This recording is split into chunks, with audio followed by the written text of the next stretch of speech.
elämän tarkoituksettomuuden tunne. Ja silloin mä aloin lukea Raamattua. Ja mä luin Raamatun 3 kertaa läpi siihen mennessä, kun mä olin 15-vuotias. Ja silloin 15-vuotiaana mä yhtäkkiä kohtasin Jumalan. Eli mä muistan, kun mä ensimmäisen kerran kohtasin Jumalan ja mä mietin, että tätä on rakkaus. Eli kun se Jumala tuli mun sisäiseen tajuntaan, niin mä yhtäkkiä ymmärsin, että mitä on rakkaus, mitä varten mä oon olemassa ihmisenä. Että se rakkaus, minkä mä Jumalassa kohtasin. Ja siitä se alkoi sitten se mun elämä kristittynä. Että mulla oli paljon älyllisiä epäilyksiä. Mä mietin aluksi, että onko tämä jonkunlaista niin kuin itsesugestiota, mutta se ei noudattanut psykologisia lainlaisuuksia ja vähän kerrassaan sitten. Ja erityisesti sitten, kun mä aloin opiskella filosofiaa, ja mä opiskelin filosofiaa näiden ateististen professorien alaisuudessa, ja koska heidän argumenttinsa oli mun mielestä niin huonoja, niin mä siellä niin kuin älyllisesti vakuutuin sitten kristiuskosta, ikään kuin siis vastakohdassa sille, mitä mulle siellä opetettiin. Eli se on ollut semmoinen pitkä prosessi, että tämä älyllinen kamppailu on jatkunut siinä jossain määrin samalla, kun mä oon löytänyt sen Kristuksen anteeksiantamuksen hänen veressään. Kuinka paljon yleensä, kun on näin niin hirveän paljon eri yliopistoja, jotkut on enemmän arvostettuja kuin toiset, mutta onko semmoista maailmanlaajuista niin kuin virallista oppia tämmöistä luomisteoriasta, vai onko ne eri yliopistoilla omat käsitykset eri opettajilla, mutta onko tämmöistä yhtenäistä linjaa tehty tieteen maailmassa tämmöistä, että mistä on kaikki sanonut alkuunsa ja luomisesta? No yleensä tieteen maailmassa siis ton tyyppinen noin suuri kysymys, niin se ei ole tavallaan niin kuin kenenkään spesialiteetti. Jokainen tutkii jotain pientä yksityiskohtaa, jotain hyvin kapeaa niin ulottuvuutta tuommoisista kysymyksistä. Ja sitten suurten kysymysten tasolla yliopistoihmiset ei välttämättä ole kovinkaan sivistyneitä, koska ne spesialisoituu, ne erikoistuu niin vahvasti. Eli siis käytännössähän niin kuin yliopistoja hallitsee tämmöinen epämääräinen usko evoluutioon siitä, että kaikki on jotenkin kehittynyt itsestään, mutta ei oikeastaan kukaan varmaan älyllisesti pysty esittämään, tai kukaan ei tiedä tietenkään, kenelläkään mitään selitystä, miten olisi mahdollista, että eloton aine tuottaa elämää ja tajuista elämää ja järjellistä elämää. Eihän kukaan sitä pysty selittämään, mutta silti siis jotenkin siihen tämä ateistinen tai agnostinen yleinen ilmapiiri kuitenkin vallitsee. Sanotaan, että 60-luvun kapinalliset oli yleensä tämmöisiä vasemmistolaisia ja oli taistolaisia. Ja ilmeisesti oli yliopistomaailmassa, mäkin muistelen historiaa, että oli niin sanottuja 60-luvun kapinallisia tämmöisiä, mutta tämä on muuttunut vaan tämä nimet niin kuin toisenlaiseksi, että se on niin kuin, nyt puhutaan jostakin vihervasemmistolaista, mutta samanlainen arvomaailma näilläkin on edelleen, mutta oletko sä myös tämmöisiä ihmisiä, jotka on todella pettynyt tähän, että mitä ei pystynyt antaa semmoinen tavallaan vapaus, mitä 60-luvulla oli, että kun romutettiin tämmöisiä kristillisiä arvomaailmoita ja pohjia, että ne olisi niin todella pettynyt tähän, että mä oon ollutkin väärässä silloin. No siis mä luulen, että se on niin kuin yleensäkin, jokainen ihminen kamppailee siis sen peruskysymyksen kanssa, että ihmisen sydämessä on se tyhjö, joka voi täyttää vain Jumala. Ja kaikki korvikkeet, mitä ihmiset siihen ottaa, niin perimmäältä ne johtaa turhautumiseen ja pettymykseen. Että senhän myöntää jopa siis tällainen, jossakin mielessä jopa tämmöinen kuin Marquis de Sade, siis sadismin perusteella, niin se myöntää, että ihminen, joka elää oikein, niin sillä on mielenrauha. Ja sitä ei pysty hallitsemaan. Mutta että ihminen, joka on himojensa orja, niin se on rauhaton. Ja siksi sitä voidaan ohjailla. Eli siis toisin sanoen, että kyllä jokaisella ihmisellä on se tieto, että me voidaan löytää vain rauha Jumalassa. Mutta se synnin valta, himon valta on niin suuri, että ihmiset helposti menee sen mukana, vaikka ne tietää, että ei se johda onneen. Ihmiset jotkut voi ottaa helpommin vastaan, jos tieteellisiä termiä käytetään, mutta varmaan sekin on todistettu tieteellisestikin, että jokaisen ihmisen sisimpään on laitettu semmoinen, että omalla tavallaan se on Jumala kaipuu ja tämmöinen, joka on häntä suurempi, että se on niin kuin Kristuksessa vasta tulee niin kuin eläväksi, mutta onhan eri uskontoja ja korvikkeita ja kaikki, mutta ne ei pysty niin kuin ihmisen sisintä lopulta tyydyttämään, että sielun maailmassa kyllä niin kuin, ja tämmöisiä elämyksiä voi tyydyttää, mutta niin kuin se henke, mikä on Kristuksessa tulee eläväksi vasta, niin ihmisen sisimpään, joka muuten on kuollut syntiensä takia, niin se on varmaan tämmöisiä tutkimuksia, jotka on elävässä uskossa olevia kristittyjä, niin niillä on omansa rauha ja lepo ja tällä tavalla myös. Ja niin kuin varmaan tämmöisiä terveellisiäkin näkökulmia, kun on rauha, niin ruumis kestää paremmin ja vaikka monen muukin asia siihen voi vaikuttaa. Mutta onko sä näihin asioihin paneutunut?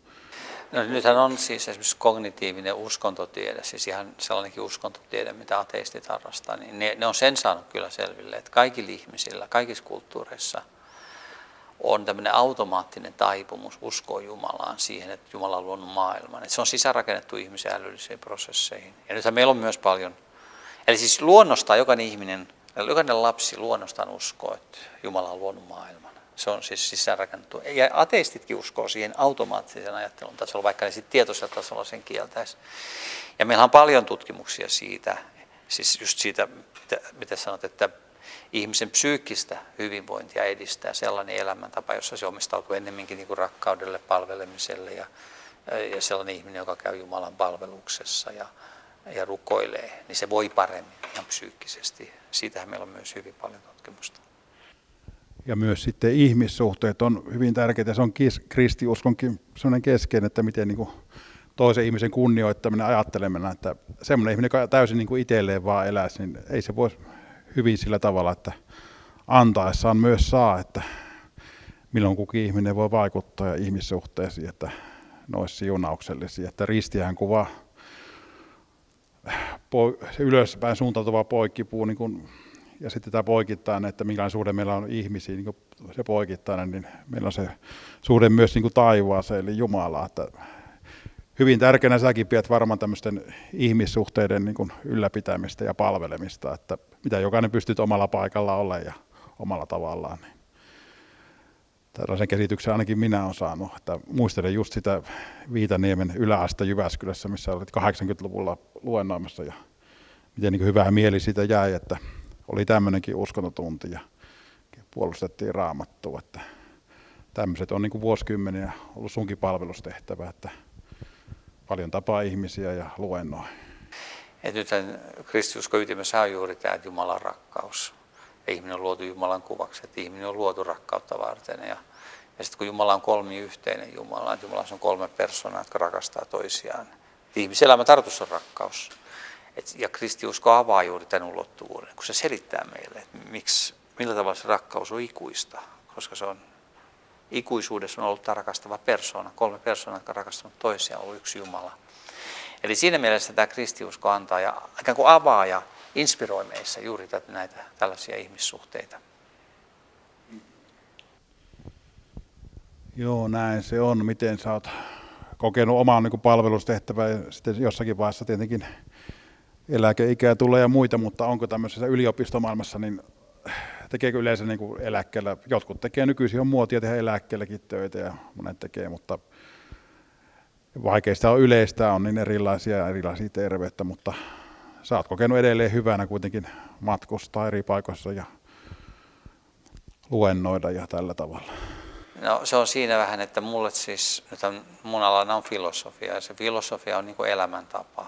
Että se on niin kuin samalla työtä, mutta sitten se on harrastus ja se on jollakin tavalla semmoinen henkilökohtainen intohimokin, että varmasti se jatkuu niin kauan kuin on hengissä ja pystyy ja näkee ja pystyy ajattelemaan vielä, että se, niin kuin, se on osa osittain tätä ihmisyyttäkin, viisauden rakkaus, tiedon jano ja se kuuluu tähän kristiuskonkin ytimeen, että me halutaan ymmärtää paremmin ja tietää ja kasvaa siinä tiedossa ja viisaudessa. Että mä luulisin, että ei se eläke siihen mitenkään vaikuta. Joo, ei se mille sydän palaa, niin sitä haluaa tehdä, mutta humanismi on kuitenkin, niin se on filosofia, niin kuin, että se humanismi on usko ihmiseen, että tämä ei ole kuitenkaan kristillistä näkökulmasta ole, kun jokainen ihminen on enemmän tai vähemmän pahuuteen taipuvainen, että ihminen itsessään ei sinänsä ole hyvä, että jo pahat ajatuksetkin mielessä, niin ne rikkoo Jumalaa vastaan, että onko tämmöisiä väittäjiä paljon nykyisin ja tämmöisen niin kuin humanismin puolustamista, että uskotaan ihmiseen? No siis kristiuskohan varmasti niin kuin uskoo ihmiseen siinä mielessä, kun ihminen on luotu Jumalan kuvaksi, niin ihminen on äärettömän arvokas. Mutta sitten siihen sen rinnalle kristinusko tuo sen realismin, niin kuin sä sanoit, että ihminen on syntiin langennut.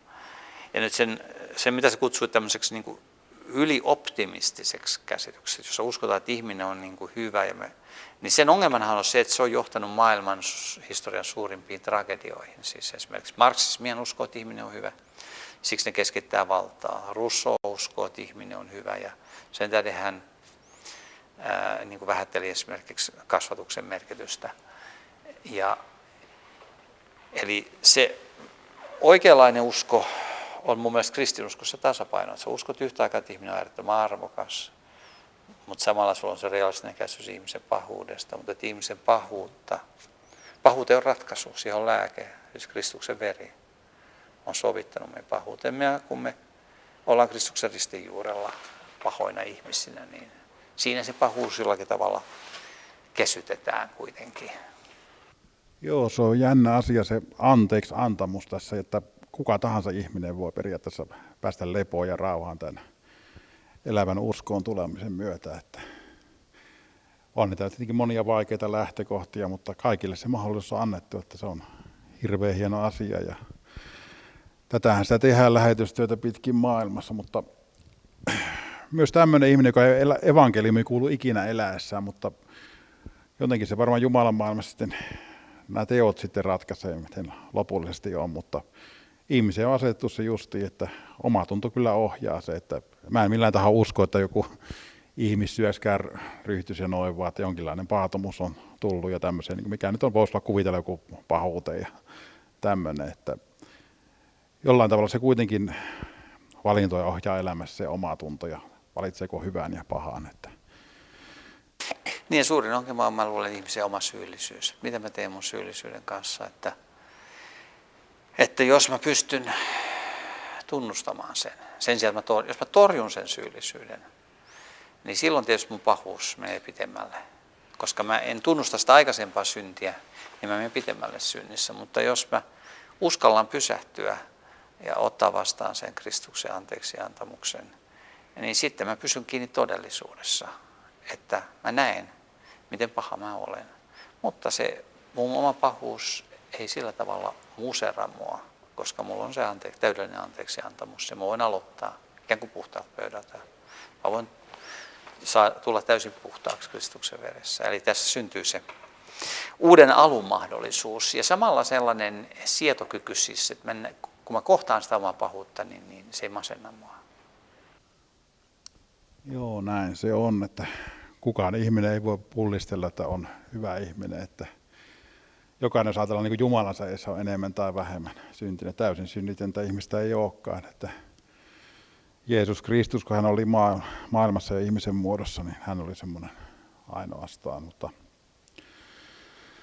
vietkö sä vielä Suomea tällä hetkellä maailmanlaajuisesti kuitenkin jollain tavalla lintukotona, että ja tämmöisen niin kuin, vaikka tätä murennetaan, tämä kristillistä arvomaailmaa aina vähitellen, mutta olet nähnyt niin eri kulttuuria ja maata ja länsimaissakin, että ollaanko me sun mielestä niin kuin Euroopan mittapuun mukaan ja Amerikassa millä tasolla tässä kristillisyyden vaalimisessa?